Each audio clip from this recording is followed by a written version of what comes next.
people? Today we are going to talk about signs you are working with a narcissist. Oof, God, don't you hate that?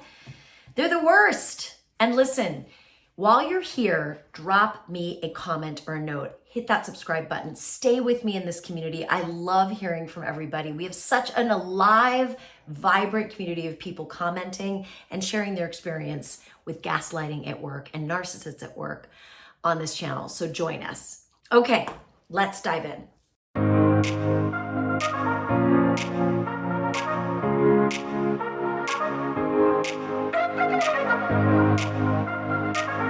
Okay, so here's the thing. There are 1 million signs of a narcissist at work, but I find that elucidating 12 or 15 or 20, all the different signs of working with a narcissist would definitely be thorough and academically accurate. But if you Googled signs you're working with a narcissist, you don't have time for 15 or 20. You need the top 3, right? You need the 3 signs that are going to make the most difference in your work. So let's do this. What are the top 3 signs you're working for a narcissist? Are you ready? Number 1, they play favorites. But here's the thing about narcissists and playing favorites. Somebody who's the golden child 1 week or 1 month or 1 year becomes the absolute outcast and object of derision and ridicule the following week or year or month, right? Narcissists at work love building up golden children, I call them, right? People that are perfect and they can do no wrong and they're their favorite special worker bee, whatever it is. And that person feels so good, like, And what happens is they will, the golden child, actually, I'm not going to talk in the third person. I'm going to tell you my story, right? For the longest time, I was the golden child with a narcissist at work. And I would watch him speak in ways that were so demeaning to other people. I would watch him pull such shady stuff on other people. But I would dismiss it by saying, well, they don't do their job well, or they're not following the rules, or they're not living up to their potential. That's why he's treating them badly. Until one day, I was no longer the golden child. I was out, somebody else was in. And guess who was on the receiving end of all the derision and ridicule? Me.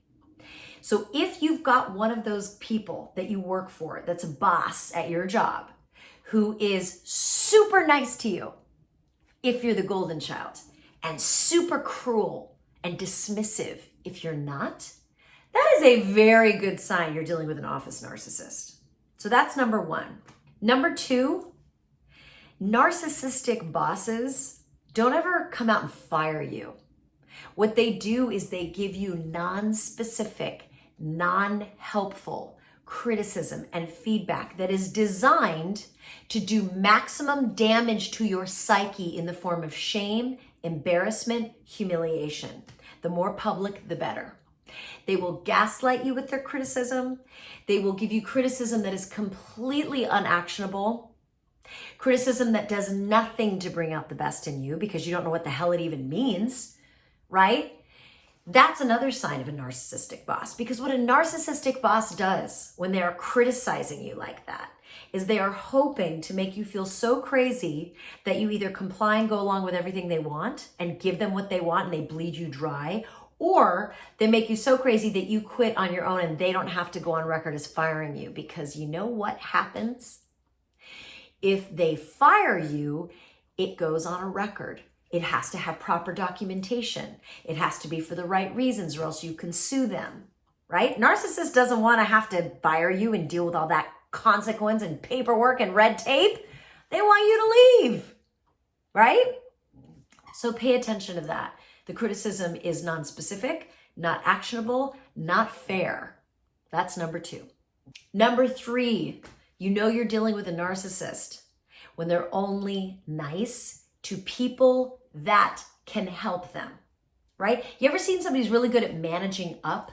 Like the upper management thinks they hung the moon, but those underneath them know what's really going on, that they are abusive, that they are dishonest, that they are manipulative. That's a sign of a narcissist. They're only nice to the people that can do something for them, which means those above them in the corporate hierarchy, right? Or if they're nice to the people below them in the corporate hierarchy, they're only nice to the people that can do something for them, right? They might be really nice to the admin that supports the executive they need to get time with, right? Buy that executive assistant gifts or be super nice and funny and warm so that when they need something, that admin's gonna step to it and make it happen. But to everybody else, they're jerks. Now, does that mean that we're not nice to the admin of the executive that we need? No, of course, duh. What makes it narcissistic is when they're actively unkind to the other admin for whom nothing can be done, right? So narcissists don't see other people as other people. They see them as resources to be cultivated or used or discarded based on what they can do for them, right? Those are the three things I really want you to pay attention to this week.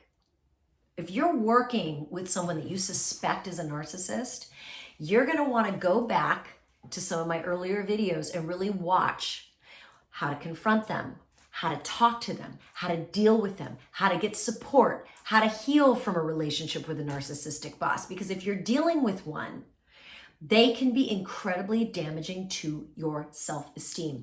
And in this life, all you have is your self-esteem. It's what's going to give you the courage and the energy to go land that next job with a boss that isn't a narcissist, right? Take this seriously. If you're feeling like you're working with someone who's a narcissist, figure out what the situation is. Is it them?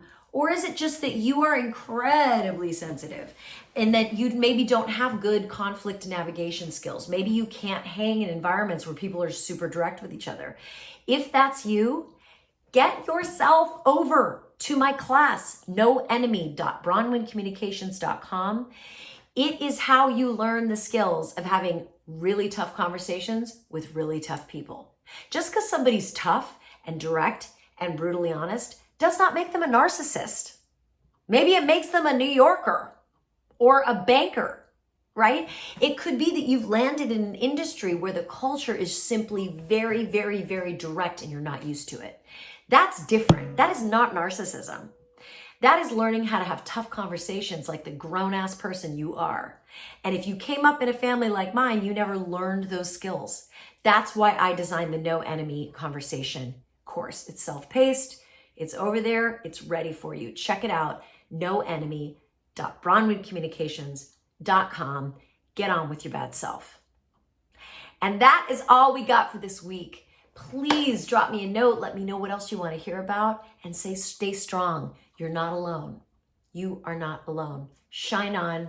We need your light. And I'll see you next time.